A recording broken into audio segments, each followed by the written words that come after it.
Hello viewers, இந்த வீடியோவில் என்ன பார்க்க போகிறீங்க அப்படின்னா, எல்லாருக்குமே வந்துட்டு எப்படி போயிட்டு வந்துட்டு ஹால் டிக்கெட் வந்து பார்க்கணும் அப்படின்னு சொல்லிட்டு தெரியும். ஓகேவா? ஸோ நம்மளுக்கு வந்து பிரிண்ட் ஆப்ஷன் வரைக்கும் உங்களுக்கு தெரியும். ஸோ அதை எப்படி பிடிஎஃபாக நம்ம கன்வெர்ட் பண்ணி நம்ம மொபைலில் டவுன்லோட் பண்ணிக்கலாம் அப்படிங்கிறது தான் இந்த வீடியோவில் சொல்ல போகிறேன்.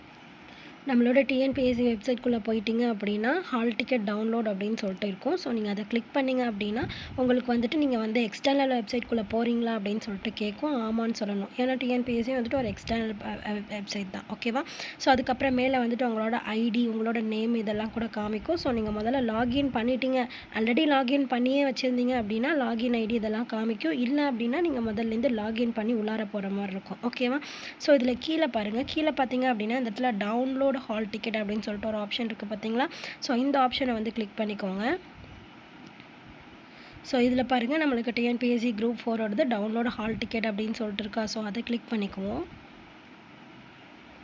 இப்போ பாருங்கள், ஹால் டிக்கெட் டவுன்லோட் பண்ணுறதுக்கான ஒரு இது வந்துட்டு போர்ட்டல் வந்து ஓப்பன் ஆகிடுச்சு. ஸோ இது வந்துட்டு என்ன அப்படின்னா, முதல்ல வந்து உங்களோட அப்ளிகேஷன் ஐடி தெரியல அப்படின்னா நீங்கள் ஆல்ரெடி அப்ளை பண்ணது வந்துட்டு உங்களோட அப்ளிகேஷன் ஹிஸ்ட்ரியில் இருக்கும். ஓகேவா? ஸோ நம்ம டவுன்லோடு ஹால் டிக்கெட் கொடுத்தாலும் அதுலேயே வந்துட்டு அப்ளிகேஷன் ஹிஸ்ட்ரி அப்படின்னு சொல்லிட்டு ஒன்று இருக்கும். ஸோ அதில் போய் பார்த்தீங்க அப்படின்னா அப்ளிகேஷன் ஐடி இருக்கும்.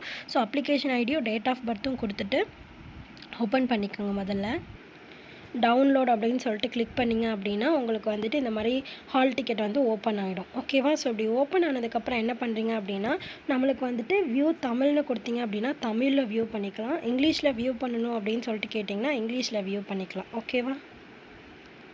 ஓகே, எப்படி நாங்கள் பிடிஎஃபாக மாற்றணும் அப்படின்னு சொல்லிட்டு சொல்கிறேன். ஸோ இங்கே மேலே பாருங்களேன், டாப்பில் வந்து ஒரு 3 டாட்ஸ் இருக்குல்ல.